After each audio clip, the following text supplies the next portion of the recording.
George Washington said, "A free people ought not only to be armed, but disciplined." Washington also said, "The Constitution should never be construed to prevent the people of the United States, who are peaceable citizens, from keeping their own arms."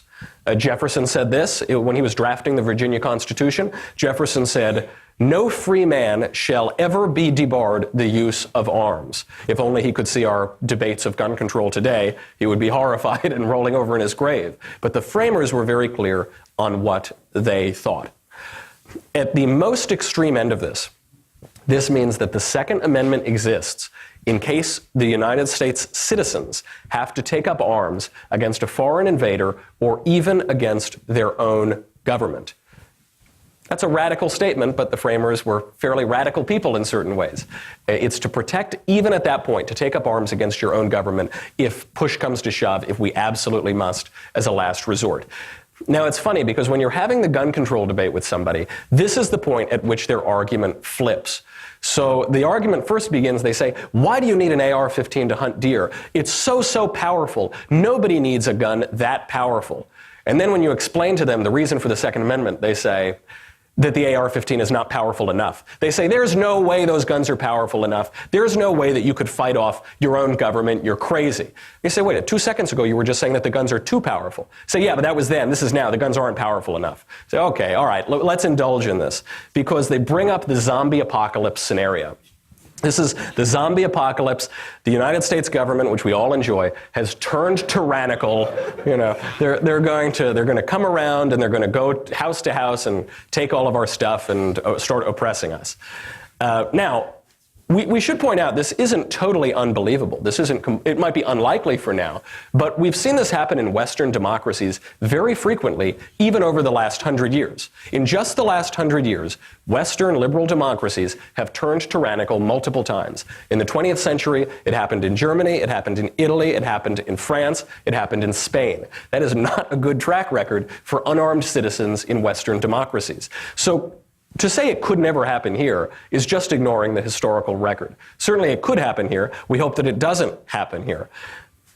Now, the other part of this argument is that there's no way the American citizens, armed with their formerly powerful, now not very powerful guns, there's no way that they could fight off the government. And I would like to just point out a couple geographic and historical examples here.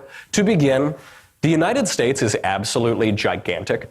So it's a gigantic country. So first, if the zombie apocalypse happened, there's a fair chance that certain Americans would defect from their newly tyrannical government and would help out the people, servicemen, police, that sort of thing.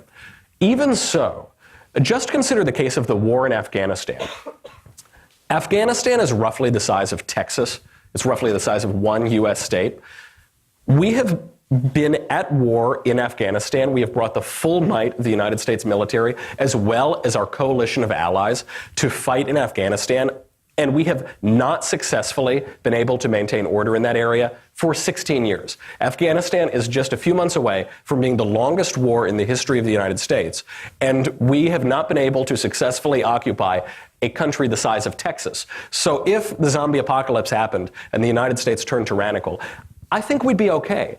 Because that country is 1/50th the size of the United States as a matter of the states. The country is much, much larger than that. Now, of course, it probably won't get to this point. It's unlikely. I would agree with that. I think the framers would agree with that. But it's not unlikely because things could never get this bad. The reason that it's unlikely is because we have an armed citizenry. The very fact of an armed citizenry is a good indication that politics is not going to devolve and get truly horrific. Because whenever those would-be tyrants, those would-be authoritarians say, "I think I'm going to start oppressing people today," they look around and they say, "Oh, there are 300 million guns in this country, more guns than people. Maybe I better hold off." That's a good indication. Those are just the facts of the Second Amendment. Those are just the observable facts, why it was written, what it means, what it protects.